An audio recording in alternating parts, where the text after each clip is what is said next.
Hello, my name is Andy and I am the Village Idiot. I'm armed with a car and a GoPro and an unhealthy amount of time on my hands. I'm using that time to attempt to visit every civil parish in England.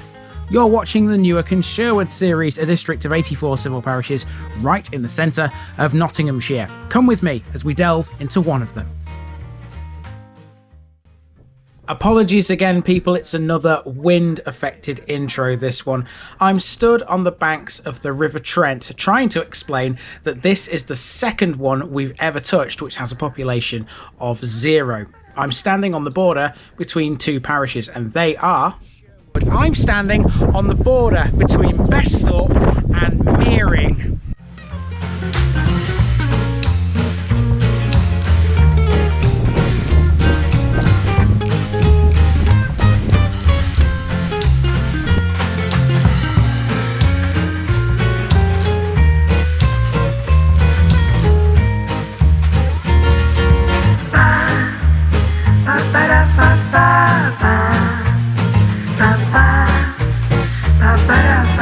This Newark and Sherwood video is sponsored by Past Days, a family history blog by June Terrington. You'll find a link in the description.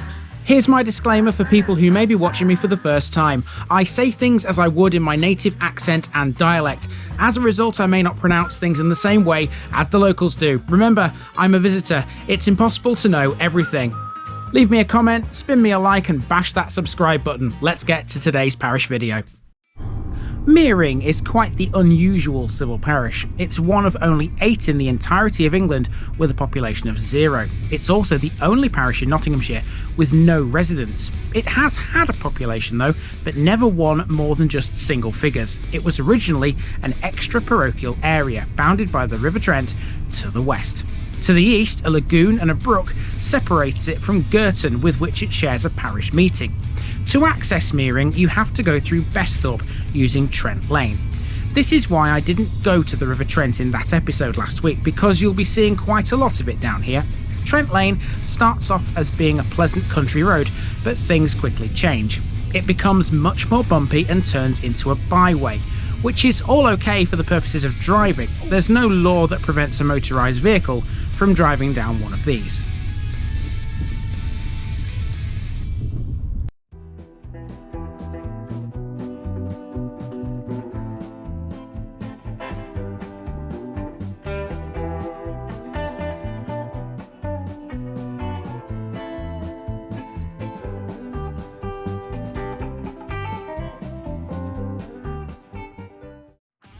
Trent Lane forms the parish boundary with Besthorpe, and beyond this point here, which is where we'll end later, the road is perhaps one of, if not the bumpiest I've ever driven on. I have to stress, if you want to see everything I'm about to show you, this is not for the faint of heart.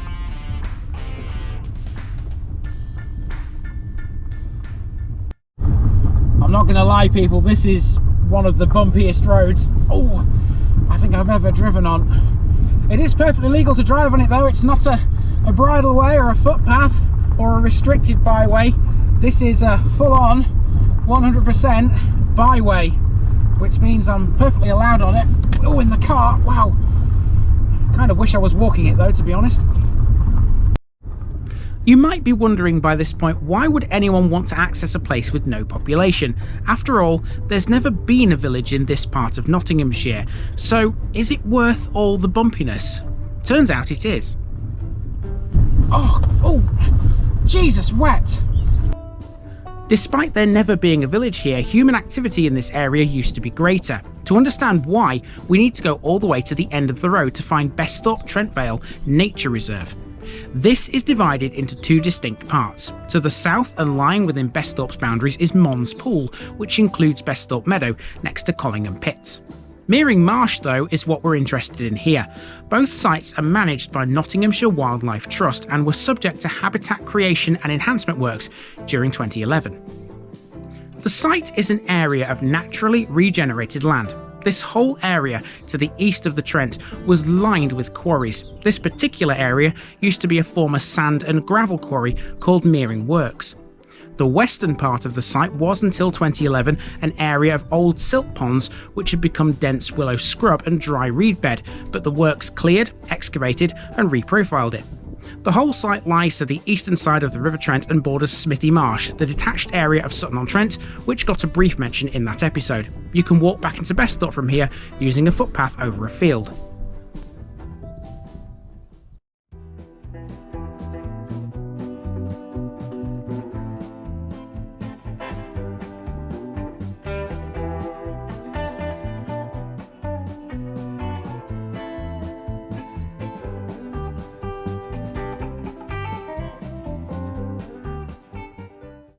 So from this point on the River Trent, I can see a few landmarks that we've seen before. Over here, I can see Sutton-on-Trent because I can see firstly the church and the top of the windmill. Its white cap is just visible above the trees. And then a bit further along, we've got the old mill at Carlton-on-Trent. And to the north, there you can just about see J.G. Pears, that featured in the Marnham episode of Basset Law. Where Trent Lane turns towards Meering Marsh, there used to be a small wharf called Besthorpe Wharf. It was where barges collected the extracted sand and gravel from the quarry. I imagine it was much like Carlton's Wharf on the opposite bank. Remember, both sides of the Trent had gravel works. These days it's used as a spot for fishing. I saw loads of angling related signs here. The name Meering, by the way, is a slight variation on a former name, Meering, spelt with just one E as opposed to the modern day two. Before the gravel works, the land here was a farm. It ran to some 700 acres consisting mainly of low, marshy grazing land. It was in the occupation of Mr. George Catcliffe. It anciently gave its name to a resident family of considerable note too. This building is one of the old remnants of the Meering Quarry. This is the old quarry pump house, and it's been, according to the sign on the side of it, regenerated for wildlife use. I imagine what that means is it's been made into a potential nesting site. There are plenty of bird species out here, and if you're a bird watcher, I guess that's another reason to visit. Here's some video proof too that other people do come down here, and it's not just me that's daft enough to. Let's leave Meering behind and return down Trent Lane. Here you can pick up another part of the nature reserve. This is the part which heads towards Mons Pool, again reprofiled with the importation of spoil from Meering Marsh.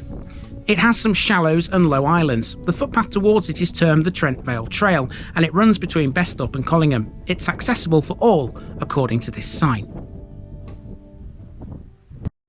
So in comparison to Newland with Woodhouse Moor, I suppose you could say both settlements were abandoned, but this one was very different, wasn't it? This one was an actual industrial area that's no longer active, whereas that was more to do with a settlement that just declined over time. Okay, we are done with Meering and with Besthorpe. This has been a nice little duo of parishes to do out here. Quite why Meering is its own thing and it's not part of Besthorpe Parish, I don't know, but for whatever reason it's its own separate thing, which means it gets its own video. It's a nice easy one, this one, with no population, because even though there are still some things to look at, some old buildings including the old pump house and you know, the bits and bobs of Besthorpe Wharf and the Trent and etc, it's still easier than walking around a normal village, isn't it? I wish they were all like this, but then the channel would be so boring, wouldn't it? It's nice to do one of these on occasion. There are still 6 more of these to do with no population, 2 of which, by the way, are in the same county. Bonus points for you if you can name that county in the comments below. For now, this has been the Parish of Meering, and I've been Andy, also known as the Village Idiot, and I'm out.